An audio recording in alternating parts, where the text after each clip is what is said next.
d'un sanctuaire. Et dans un sanctuaire qui est rempli de pouvoir dont on a parlé hier. Rempli de mystères. Sans pour autant dire de mystique. Rempli de mystères qui opèrent par le sang. La Bible est en train de dire ici pour les mariés, lorsque vous ne voulez pas avoir les relations sexuelles, il faudrait vous entendre. Si l'homme est d'accord, c'est bon. Si la femme est d'accord, c'est bon. Mais si l'un n'est pas d'accord, quand tu le fais, tu pêches. Et l'apôtre Paul dit, et même si vous devez vous priver, que ce soit seulement pour la prière. Si peut-être tu as des prières et que tu veux te concentrer, tu dis à ton mari, tu dis à ta femme, et elle doit accepter. Il doit accepter. S'il n'accepte pas, tu vas aller prier tout en couchant avec ton mari. C'est ça la Bible. En ce qui concerne les menstruations pour une femme mariée, elle est mariée, elle est avec son mari de manière légale. Voilà, la famille connaît. La dot a été donnée. On a béni. Et le mariage aussi à la mairie a été fait. Et donc tu es dans la légalité. Et que tu es une femme, tu as des menstruations. Toi tu es un homme marié donc par cette femme. Est-ce que vous devez avoir des relations sexuelles pendant les menstruations? Voici donc ce que la Bible peut recommander. Depuis hier, je t'ai expliqué que ce sang, laisse-moi regarder c'était quel point, comme ça va t'aider. Le point 4, c'est écrit quoi chez toi? L'alliance. Mais il s'avère ici que le mari et la femme qui sont mariés sont dans une alliance qui est plus forte que le sang là. Ils sont dans l'alliance du mariage et l'alliance du mariage est plus grande que l'alliance du sang. Parce que c'est une institution divine. Voici donc le conseil que je donne. Ce n'est pas la Bible, c'est un conseil que moi je donne. À vous qui êtes mariés de voir si c'est à prendre ou vous laisser. Avoir des relations sexuelles avec son mari pendant les menstruations n'est pas un péché pour une femme mariée. Ce n'est pas un péché. Les démons ne sont pas là-bas. Vous n'avez pas péché. Aide-moi à dire à 5 femmes, sois très soignées. Sois très soigné. Parle-lui, parle-lui. Il faut être soigné. C'est ça. Oh Jesus Christ. Ah, Serge. Oui, maman. En plus, tu vas écarter les jambes pour préparer la boule. My God. Et tu transpires.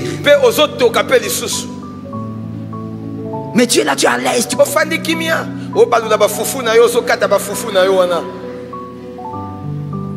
Et les pauvres gens, ils viennent chez toi, ils mangent. Surtout vous les frères aventuriers ici. Vous aimez manger partout. Répète ça, Serge. Répète.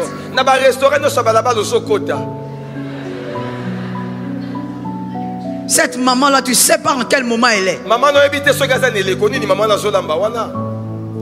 Elle a transpiré, elle vient de toucher ces bandes-là. Elle n'a pas lavé les mains, elle est pressée. Elle te met. Et toi, tu vois pourquoi est-ce que tu es comme ça, frère? Tu es façon. Tu as mangé des choses bizarres. Et toi qui es mère, apprends déjà à ta fille de le bas âge de se soigner pendant ces instants-là. de se laver autant de fois, de veiller sur ses caleçons, éviter les infections qui passent surtout par les caleçons.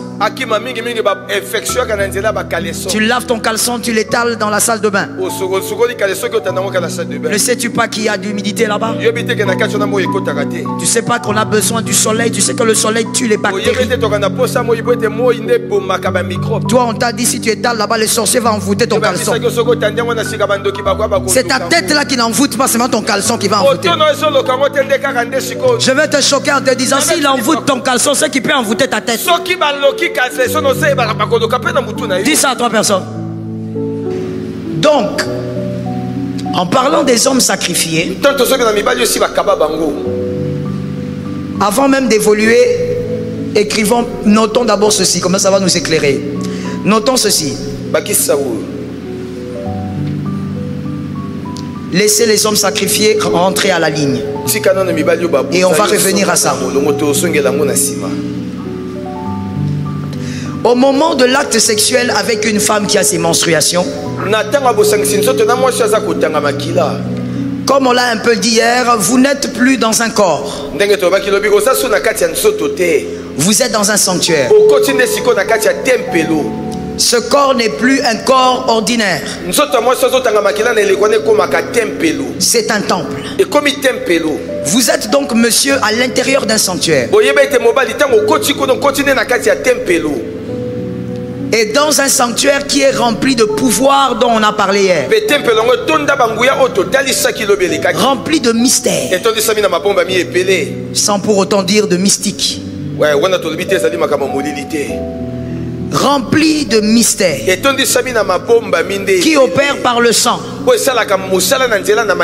Parce qu'en ce moment, vous êtes en relation sexuelle avec une personne qui a ses menstruations. Vous êtes donc dans un sanctuaire.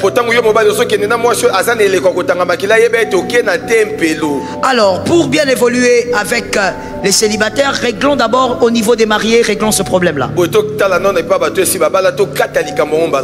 Le point 1 donc. Dans le mariage. Dans le mariage, la Bible dit 1 Corinthiens 7, 5. 1 Corinthiens 7, verset 5. On prend 1 Corinthiens 7, 5. Ne vous privez point l'un de l'autre. Ce n'est pas d'un commun. C'est quoi là-bas? Si ce n'est d'un commun accord, pour un temps, afin de vaquer à la prière, puis retourner ensemble, de peur que Satan vous tente par votre incontinence. Je reprends la parole de Dieu. Ça c'est pour les mariés. Nous sommes au point 1, nous disons les mariés. Ne vous privez point l'un de l'autre. Si ce n'est d'un commun accord pour un temps, afin de vaquer à la prière, puis retourner ensemble, de peur que Satan vous tente par votre incontinence. Et quand vous regardez le verset 6, l'apôtre Paul continue en disant c'est un conseil. Ce n'est pas un ordre. Ça veut dire que toi, femme mariée, tu ne peux pas prendre ça comme un ordre biblique. Si tu ne fais pas ça, tu as péché.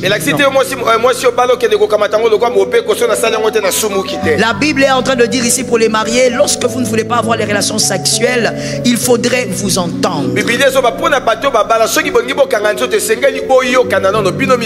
Si l'homme est d'accord, c'est bon. Si la femme est d'accord, c'est bon. Mais si l'un n'est pas d'accord, quand tu le fais, tu pêches.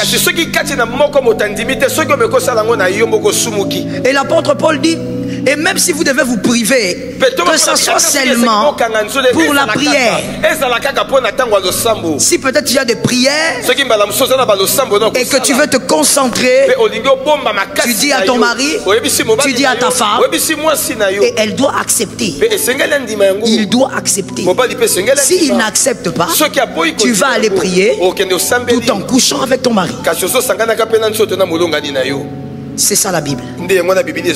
Tu ne peux pas dire, moi je ne peux pas coucher avec ma femme, je suis en jeûne. La Bible a dit. Il faut bien lire la Bible. Et ne lisez jamais la Bible en tenant compte d'un seul verset.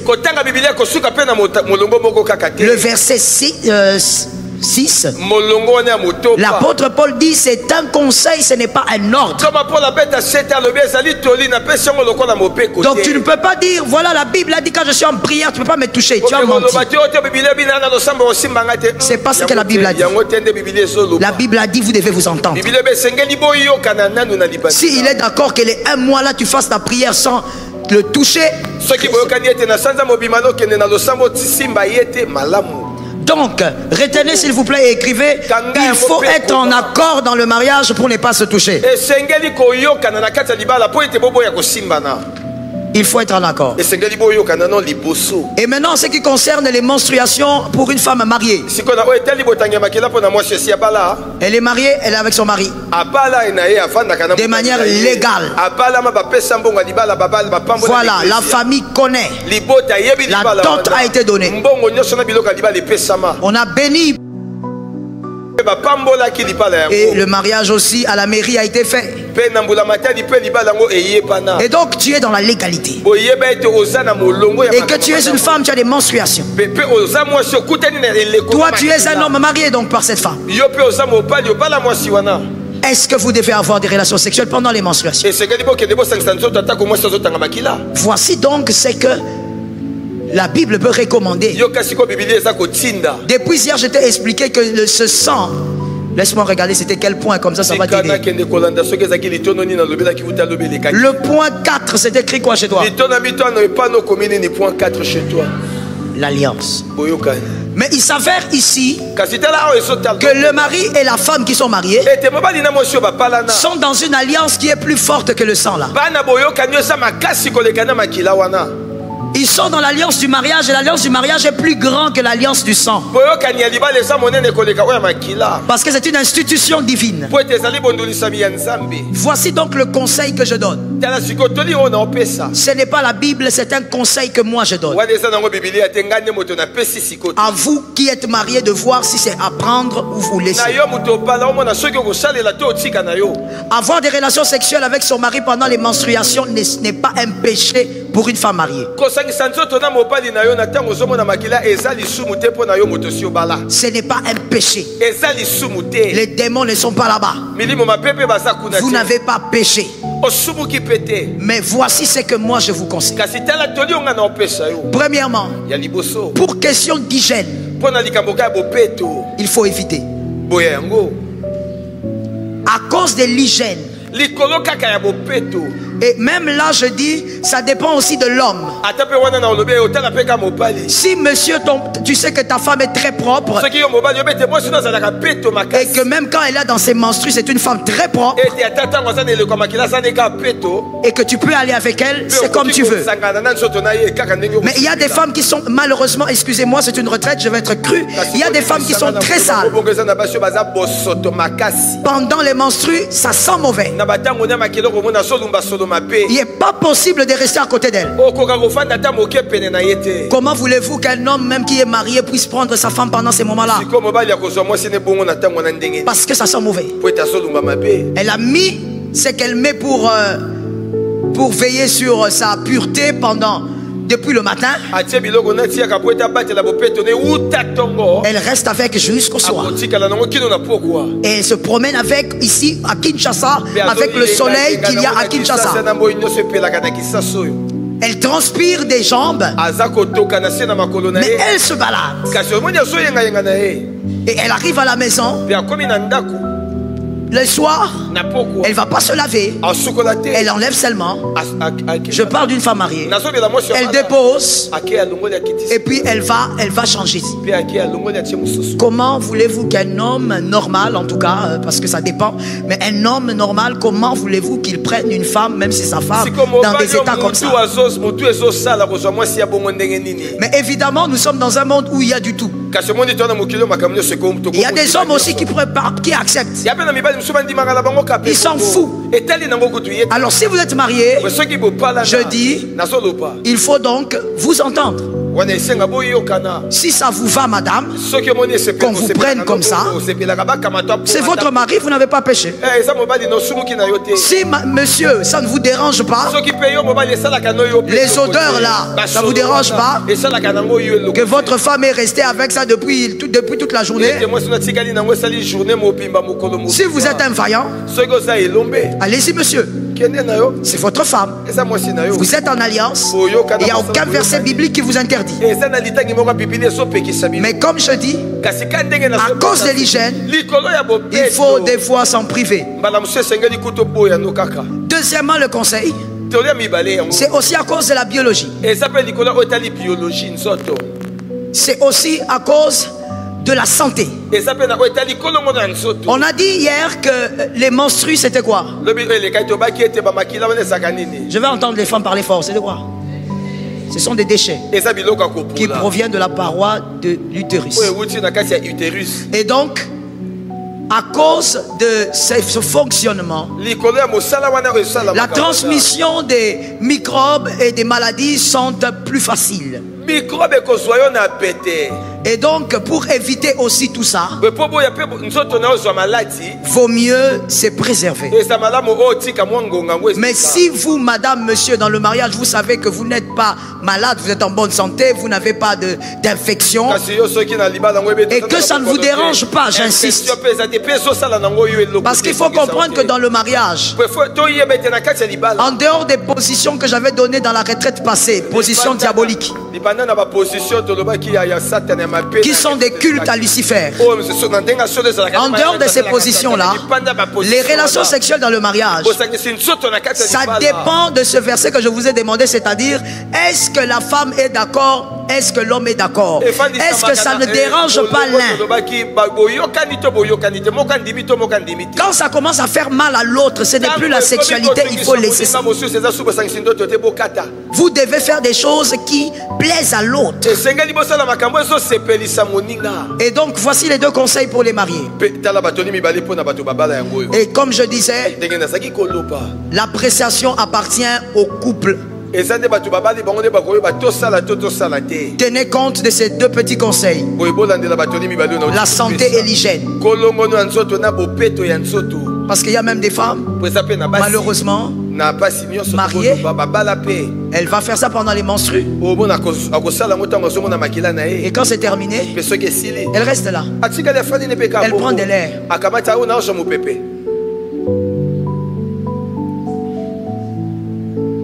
J'ai senti moi-même quelque chose me monter. Donc tu es là, tu prends de l'air. Quand c'est terminé, tu as pris de l'air, c'est fini, tu te lèves, tu te rhabilles, tu vas dans la cuisine. God forbid. Jesus. Et les gens vont manger.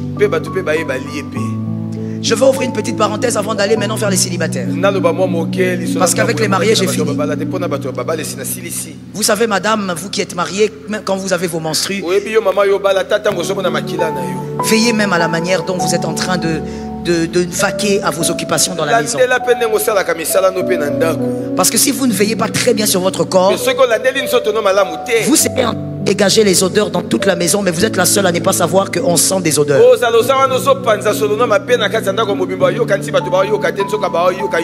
Vous préparez pour les gens, ils vont manger dans la maison, mais vous n'êtes pas très bien soigné. Vous venez de changer votre bande et vous revenez, vous n'avez pas lavé les mains, vous allez directement toucher le poulet, vous touchez le riz. Pendant ces moments-là, non, Dieu est un grand maître. J'ai entendu deux amens. Amen. Tu n'es pas d'accord avec ça? J'ai dit Dieu est un grand maître. Voilà pourquoi Dieu, il n'est pas allé par quatre chemins. Comme c'est un Dieu En tout cas, à ce moment-là, dans cette dispensation, c'était un Dieu qui tranchait. C'est pour ça qu'il avait dit, écoutez, carrément, quand la femme a ses menstrues, qu'elle s'éloigne. Parce que même si on enseigne ça, il y a toujours des femmes malpropres qui n'arrivent pas à comprendre qu'il faut être très soigné dans la vie.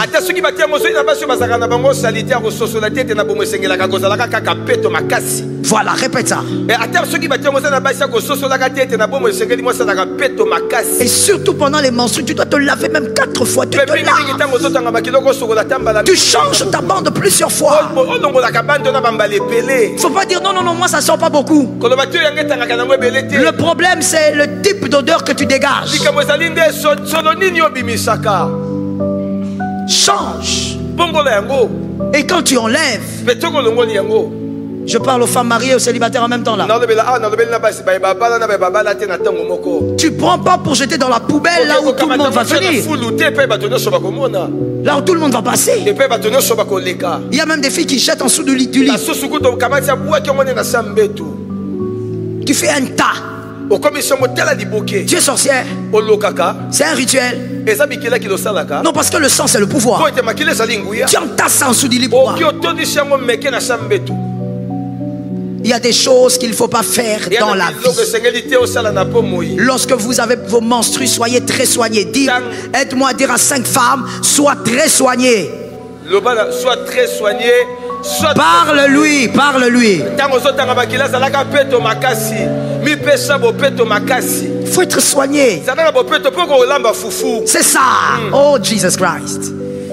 Ah, Serge. Oui, maman. En plus, tu vas écarter les jambes pour préparer la boule. My God. Et tu transpires. Mais tu es là, tu es à l'aise.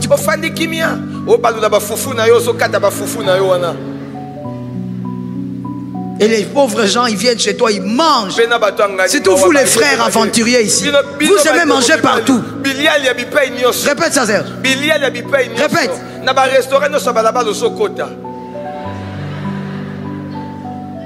Cette maman-là, tu ne sais pas en quel moment elle est. Elle a transpiré, elle vient de toucher ces bandes-là. Elle n'a pas lavé les mains, elle est pressée. Elle te met. Et toi, tu vois pourquoi est-ce que tu es comme ça, frère? Tu es façon. Tu vas manger des choses bizarres. Et toi qui es mère, apprends déjà à ta fille de le bas âge de se soigner pendant ces instants-là. De se laver autant de fois, de veiller sur ses caleçons, éviter les infections qui passent surtout par les caleçons.